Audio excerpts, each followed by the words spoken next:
আগেও আসলে অতটা বুঝতাম না, যখন বিসিবিতে জব করছি, যখন প্রত্যেকটা প্লেয়ারকে সামনাসামনি দেখেছি, তাদের সঙ্গে মিশেছি, তখন থেকে আস্তে আস্তে ক্রিকেটের প্রতি একটা ভালো লাগা তৈরি হয়েছে। কারণ যেহেতু আমি বিসিবিতেই ছিলাম, প্রতিদিনই আমাকে দেখতে হতো, তাদের খেলা দেখতাম, তো আস্তে আস্তে ওটার প্রতি একটা ভালো লাগা। আর বিশেষ করে মাশরাফি ভাই ছিল আমার খুব ফেভারিট। কতদিন এমন প্রাণ খোলা উৎসবে মাতে না বাংলাদেশ। যত ব্যস্ততাই থাকুক, তাই দিনের কাজ শেষে ছুটে চলা হোম অফ ক্রিকেটের দিকে।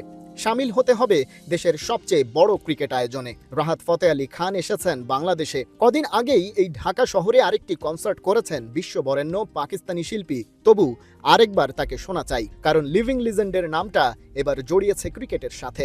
রাহাত ফতেলের প্রোগ্রাম যেটা হলো আর্মি স্টেডিয়ামে, ওটাতে ছিলাম আমি। পায়ের শক্তিতে সীমাবদ্ধতা, তবে টিকিট হাতে মাইলস জেফার আর দ্য গ্র্যান্ড রাহাত ফতে আলীর সান্নিধ্য নেওয়া চাই। মিরপুর ভাসান ডেক আসছিলাম একটু আগে, মানে একটু ঝামেলা ছিল, এই জন্য একটু দেরি করে আসতে হচ্ছে।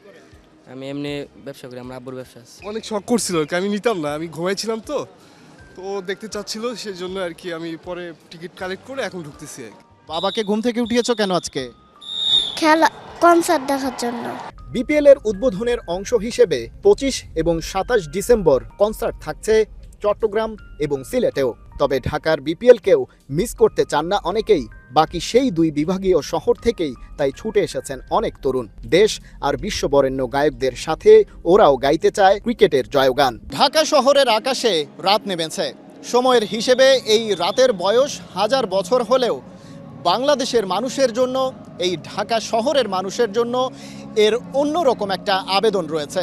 Home of cricket Mirpur Sher-e-Bangla cricket স্টেডিয়ামে আজ যে রাতের সূচনা হলো, সেটা আসলে বিপিএলের সূচনা, যেই বিপিএল দিয়ে নতুন একটা যুগে পদার্পণ করতে চায় বাংলাদেশ ক্রিকেট বোর্ড।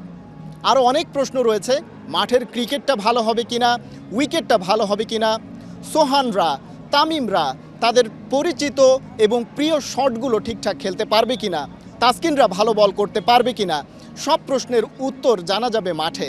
তবে দিন শেষে শুরুটা কেমন হলো এবং এর শেষটা বাংলাদেশকে কোথায় নিয়ে যাবে, সেই প্রশ্নটা সাধারণ মানুষ যেমন জানতে চায়, একইভাবে জানতে চায় ক্রিকেট মদিরা।